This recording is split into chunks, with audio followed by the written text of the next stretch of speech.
Alô, galerinha, você é geração concurseira de qualquer lugar do Brasil que nos acompanha pelas redes sociais. Há muito tempo que não estávamos colocando vídeo aí no canal do YouTube. Depois de muito tentar, esta mala sem alça resolveu vir aqui, ó, dar as caras. Sempre disponível. Sempre disponível, o quê? Por livre e espontânea pressão, ele veio até a mim hoje fazer esse vídeo. Inclusive, professor, hoje são o quê? 13 de novembro de 2020. Estamos completando um ano Da reforma da Previdência. Olha que bela coincidência, né? Depois de tanto tempo a gente se reencontra, exatamente hoje, dia 13 de novembro, completando um ano da reforma da Previdência Social. Identifica a gente, porque nós estamos de máscara, pode ser que o pessoal não esteja reconhecendo. Para quem não lembra de mim, Giliado Show, professor Júlio César, o fera da legislação previdenciária do Colégio Estadual de Concurso, e também trabalha no INSS já há 35 anos, servidor público aí da área, o cara entende muito bem. Professor Júlio César apoia essa reforma, um ano de reforma que, para muitos e para mim também, ela não favoreceu nada ao cidadão, ela só prejudicou, retirou direitos, sim, isso não é mais ao caso, já passou um ano já. Enfim, hoje vamos falar um pouco, vamos fazer um resumo, prof. Aposentadoria por idade, como ficou? Por tempo de contribuição, alguns falam que foi excluída, outros falam que foi fundida, que deixou de existir. A realidade? Bem, a realidade é o seguinte, nós temos uma realidade antes da reforma e nós temos outra realidade depois da reforma da Previdência, né? Porque conforme você muito bem falou, a reforma da Previdência, quais foram ou quais são os seus objetivos? Postergar, adiar o acesso a uma aposentadoria, por exemplo, e reduzir o valor dos benefícios concedidos, especialmente na questão da pensão por morte, né? Porque na pensão por morte nós tivemos uma redução considerável no valor do benefício. Então, em relação à chamada aposentadoria por idade, antes da reforma, a mulher se aposentava aos 60 anos de idade e o homem a partir de 65 anos, reduzido 5 anos para o trabalhador rural. A partir da reforma, a idade da mulher passou a ser 62 anos de idade. E foi criada também uma regra de transição para aquelas pessoas que já estavam contribuindo antes da reforma. Então, objetivamente, foi essa mudança que nós tivemos na chamada aposentadoria por idade, né? Lembrando que, além da idade, temos outros requisitos. A questão da carência de 180 meses e a questão do tempo de contribuição, que passa a ser de 15 anos para o homem e para a mulher que já estavam contribuindo, né? Então, a grande mudança da reforma é que trouxe nas aposentadorias, que agora são chamadas de aposentadorias programadas, né? Aquele detalhe, o segurado não se aposenta só com tempo, ele se aposenta com tempo de contribuição e também com a idade mínima, né? Então, quem for se aposentar posteriormente à reforma, com tempo posterior à reforma da Previdência Social, deve-se também observar a questão da idade mínima e do tempo de contribuição. Professor Júlio César, também uma pergunta que ainda ficou muito no ar, para aqueles novos segurados que vão se filiar a partir da reforma da Previdência. Tipo, nós que somos filiados antigos, temos o quê? Aquele tempo mínimo para se aposentar, exigido, que é de 15 anos por idade. Perfeito. Que é o requisito. 15 anos ou então 180 meses. E para quem vai começar? Vai ser 20 anos mesmo ou vai ser 15 anos? Para quem for começar a contribuir a partir da reforma, sendo uma mulher, ela vai se aposentar aos 62 anos de idade, 15 anos de contribuição e tendo pago 180 meses. Já se for um homem, aí a idade 65, a carência 180 e o tempo de contribuição 20 anos para os homens que começaram a contribuir a partir da reforma. Aqueles que estavam contribuindo antes da reforma, aí o tempo de contribuição é de 15 anos. Para quem começou a contribuir a partir da reforma, o tempo de contribuição é de 20 anos. Também aproveitando, nós estamos aqui no belo bate-papo, resumão aqui, professor Júlio César. Muitos hoje, tipo, nesse período pandêmico de isolamento social, essa doença que assombra não só o Brasil, mas como o mundo todo, ficaram muitos segurados desempregados.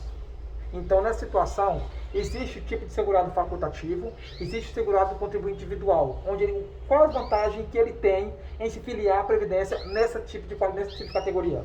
Bem, o segurado, quando ele começa a pagar a previdência na condição de segurado facultativo, ele tem menos direito do que o segurado obrigatório, do que o segurado contribuinte individual, por exemplo.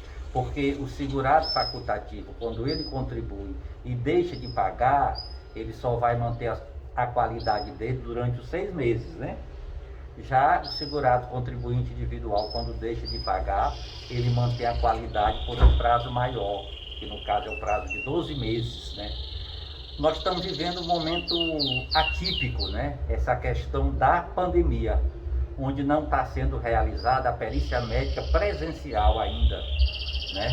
Então, nesse caso, está sendo antecipado o auxílio-doença, né? Então, quando uma pessoa requer um auxílio-doença, que hoje é chamado de auxílio por incapacidade temporária, ele requer o benefício e anexa o atestado médico. E aí, o direito ao benefício vai ser deferido ou não, baseado nesse atestado médico. Aí é uma forma de antecipar o benefício a esse segurado, porque não está podendo haver o atendimento presencial, a perícia presencial, devido a essa pandemia. Professor Júlio César, uma dúvida também frequente, inclusive no último simulado, o senhor pegou a maioria dos alunos essa questão, se a maioria não estiver errado, só acertou uma pessoa. O contribuinte individual e o segurado facultativo, eles não têm direito ao auxílio acidente. É isso? Tá certo? Perfeito. É o seguinte, o auxílio acidente só é devido a quem é empregado, quem é segurado empregado doméstico, trabalhador avulso e segurado especial. Em consequência disso, quem é segurado facultativo e quem é segurado contribuinte individual não faz jus ao benefício do auxílio acidente. Todos os segurados farão jus ao chamado auxílio-doença, ao chamado auxílio por incapacidade temporária. Mas no caso do auxílio-acidente, quem é que não faz jus? O facultativo e o contribuinte individual. E por que não faz jus? Porque esses dois segurados não financiam esse benefício, não contribuem para esse benefício. Eles contribuem com a alíquota até um pouco menor, né? Por isso que os dois segurados não fazem jus a esse benefício do auxílio acidente. Mas existe possibilidade de eles fazerem uma complementação? Os dois, mesmo fazendo a complementação, caso fizesse, aquele que recolhe 5%, aquele que recolhe 11%, não farão jus a esse benefício do auxílio acidente, porque é outra contribuição que é a cargo mais do empregador. Por exemplo, o empregador, a empresa, ela contribui para que o empregado faça jus ao auxílio acidente. O empregador doméstico, ele contribui para que o empregado doméstico faça jus ao auxílio acidente. Das cotas patronais. Perfeito. Existe uma contribuição patronal que vai financiar o auxílio acidente.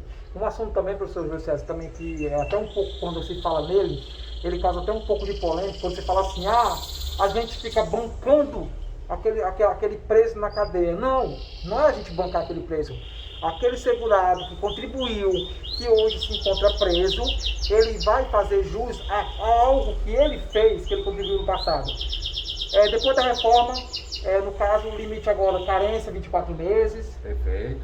Aí, no caso, hoje em dia, o segurado em regime fechado, ele tem direito a receber auxílio por incapacidade temporária. Pronto, ou nós estamos falando do caso do auxílio reclusão. Né?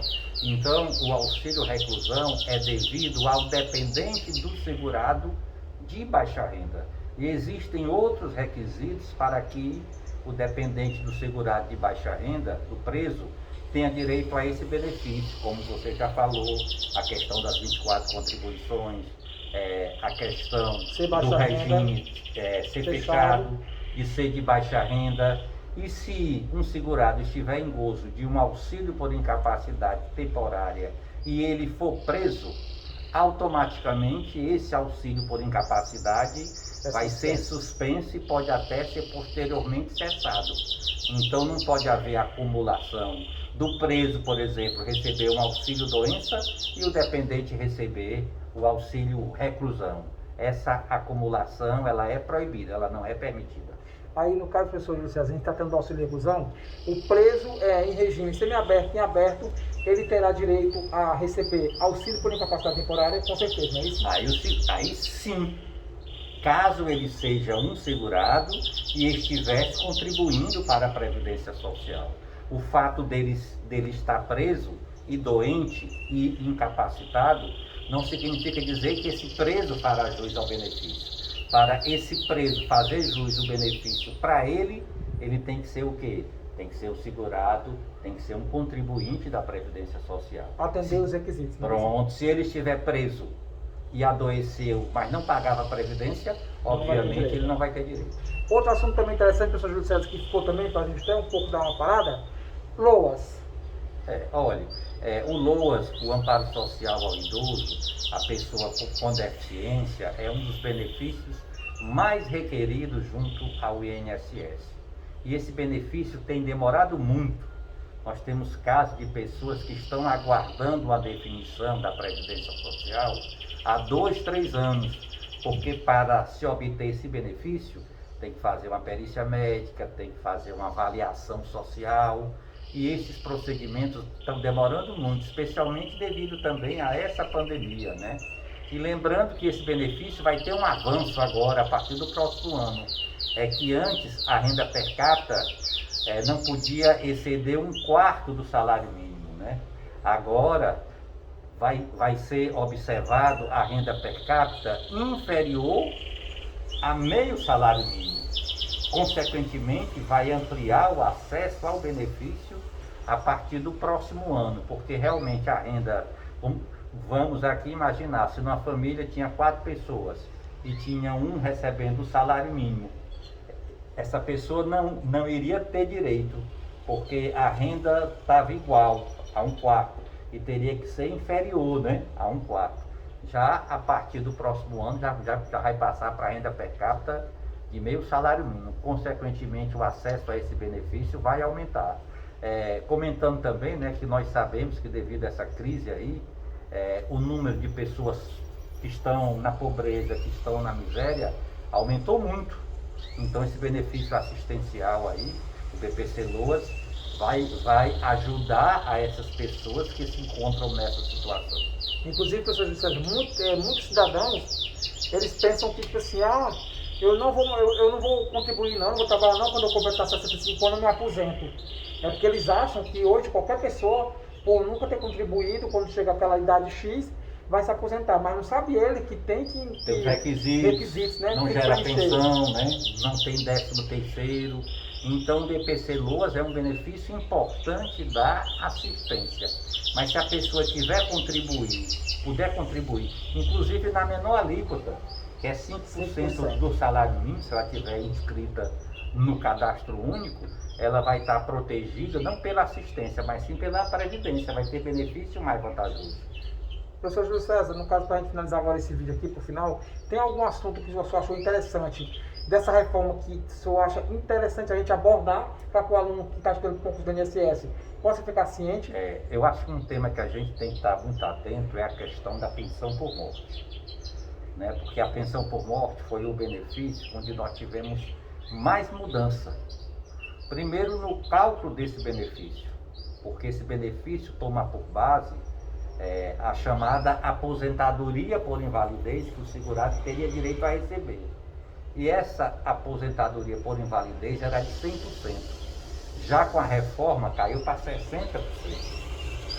E a pensão por morte antes, ela era dividida em partes iguais entre todos os dependentes. E à medida que um deixava de ser dependente, a partir dele passava para quem continuava sendo dependente. Hoje não mais. Hoje não mais. Hoje, quando a pessoa deixa de ser dependente, a parte dela não vai ser revertida para quem continua. Então, a pensão por morte foi o benefício, do ponto de vista pecuniário, foi o benefício que teve uma redução considerável, né? Fora a questão da acumulação da pessoa ter uma pensão e também ser aposentada, né? Porque aí reduz o valor do benefício. Então, para os nossos alunos aí que estão estudando para o concurso do INSS que a gente sabe que a situação do INSS, lamentavelmente, Precária. só piora, né? Lamentavelmente, né? E milhões de pessoas dependendo da Previdência. Então, nós tivemos muitas mudanças na legislação, especialmente decorrente da reforma da Previdência, que hoje está aniversariando. Inclusive, para poder finalizar aqui, vale lembrar vocês que hoje são 13 de novembro de 2020. Após a emenda constitucional, já teve uma outra mudança. Agora, em julho de 2020, o decreto 10.410 alterou o decreto 10.048 de 99. E por causa dessa alteração, teve muitas mudanças, pequenas mudançazinhas em assuntos que a gente vai abordando, são mais ou menos uns 100 tópicos assim. Olha, são muitas mudanças, mas se você não ficar atento, você fica no passado e vai errar questões. Então é importante, você entra lá, bota lá decreto 10.048, atualizado pelo 10.410 e fica antenado, porque olha, o último concurso do INSS foi em 2015, saiu em dezembro de 2015, a prova foi em maio de 2016. Perfeito. Inclusive foi no mesmo mês que a minha mãe faleceu, em 2016. Já passaram-se 4 anos, né, professor? 4 anos. Já era para ter tido esse concurso há muito tempo. Então a gente está o quê? Está no estopim, tem muitos alunos aí que já estão naquele limite de espera, mas concurseiro é assim. E como você estava falando há pouco tempo, Giliardo, continua estudando para o teu da PME, que é a Guarda Municipal de Eusébio, né? Polícia Municipal de Eusébio aqui do Ceará aqui. A gente tem que se identificar, inclusive na época da minha matrícula, inclusive até o professor que custeou a minha matrícula, para poder vem estudando, vem me preparando para esse concurso, mas tipo, a área de segurança não é a minha área, mas infelizmente eu vou tentar. A prova agora já saiu até até uma lista de observações, de como é que deve ser feito no dia da prova e tudo, mas o local de prova ainda não saiu. Mas é assim, você vai concurseiro, não deve só esperar por um concurso. Tenta uma prefeitura, tenta outra prefeitura, até você conseguir alguma coisa para que você possa ficar sendo funcionário público, você tem uma estabilidade. Com certeza. Até mesmo antes dessa famosa e ansiosa reforma administrativa, né, que estamos fazer agora, que também você vai prejudicar também o servidor público. Os antigos não, mas os novos que vão começar, já sabem, né? Lamentavelmente, as mudanças que estão aparecendo aí, ao invés de beneficiar, são mais para restringir, diminuir direitos, né? Também deveria também trazer uma reforma também, reforma política, para poder tirar uma coisa que eu não me conformo, para tirar essa imunidade parlamentar, entendeu? Essa prerrogativa de foro que eles têm, que eles não são semideuses, eles não são deuses para serem melhores que a gente em direitos e obrigações. Fica a dica aí. Geração Concurseira, professor Júlio César, alô galerinha, antenados 24 horas. A celebração para o paizão Carlos Amaral da Mega Sigma Design. Tchau, tchau, valeu!